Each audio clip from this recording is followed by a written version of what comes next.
Calculation of posting periods. Welcome to InfoRights channel. Today we're going to continue the talk about how long can a posted worker be posted. It gets more complicated than just calculation of 6 months, 12, 18 or 24 months. Because in each legal area, for tax purposes, for social security and for employment conditions, the calculation of the posting period is different.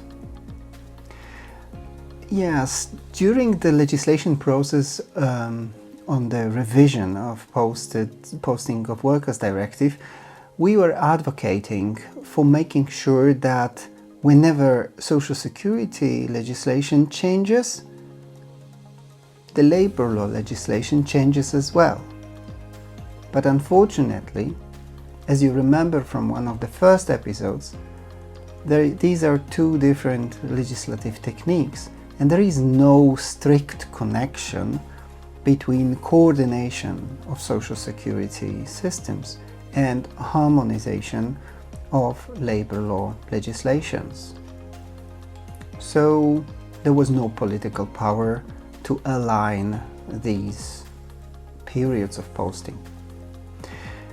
This means that not only we will calculate them differently, but in the area of social security, the short intervals where you, for instance, go back home for a weekend or for a week will not be excluded from the calculation of the 24 months. Whereas in the area of labor law, well, it depends on the legislation of the receiving member state. And there are legislations that are very detailed about it, like the German legislation, but most of legislations on calculating of the posting period are just copying the provisions from the Posting of Workers Directive, which are very general and do not answer the most difficult questions. So the first general answer, how posting of workers period is determined, comes from the European Commission. The European Commission gave the written answer to a question by the member of the European Parliament: is posting of workers limited? And if so, how it is limited? And the answer is very clear.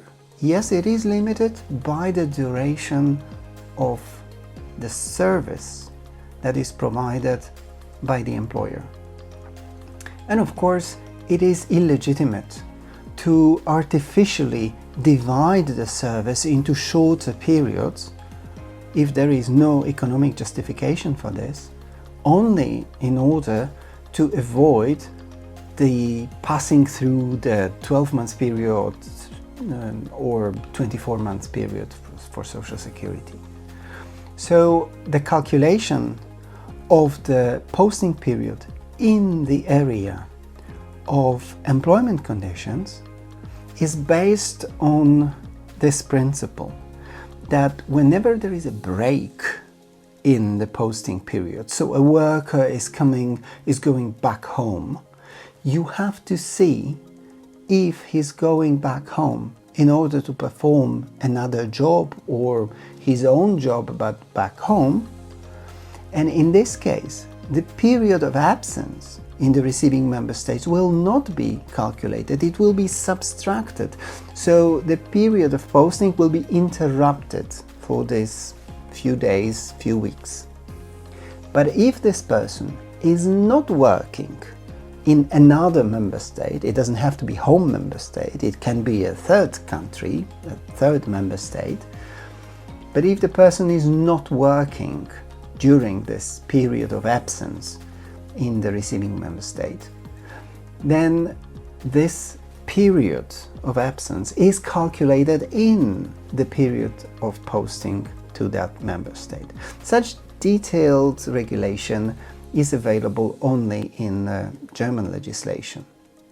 So if you post your worker to Germany and this worker has a break in the posting period, you have to see if this person is working in another member state, another than Germany, or not. If he or she is working, then we calculate, we subtract this working period, working in another member state, from the posting period to Germany. If not, then we calculate it in. Now, the second condition which makes calculation of posting period so complicated is that in order to avoid the fraud in the limitation of the posting period, the fraud in avoiding the extension of employment conditions, some companies may introduce the replacement of posted workers in order for any worker not to exceed the 12 months period. So we have a very long investment on which we have a contractor from another member state, and this contractor is sending workers, different workers, to the same post, to the same place. They work for the same employer and they replace each other. Now, if this happens, then of course the periods of posting of subsequent posted workers add up.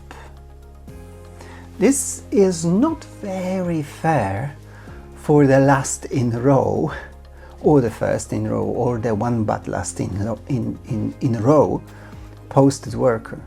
Because you can imagine a situation whereby a posted worker is being posted for 11.5 months, and to do his job,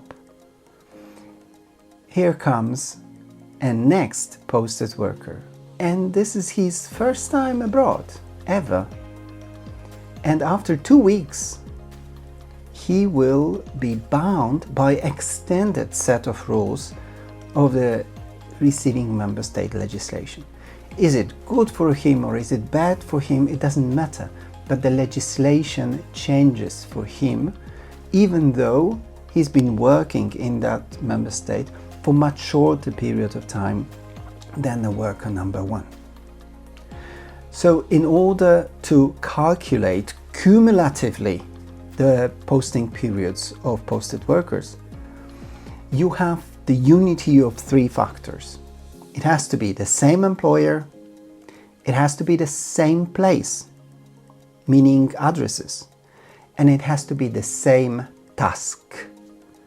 It's not the same work, it's the same task within, of course, the same service.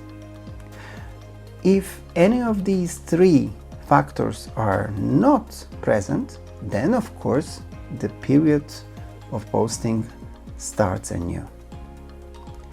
In the case of coordination of social security systems, when a worker is posted for 24 months, the social security system changes for him to the receiving member state.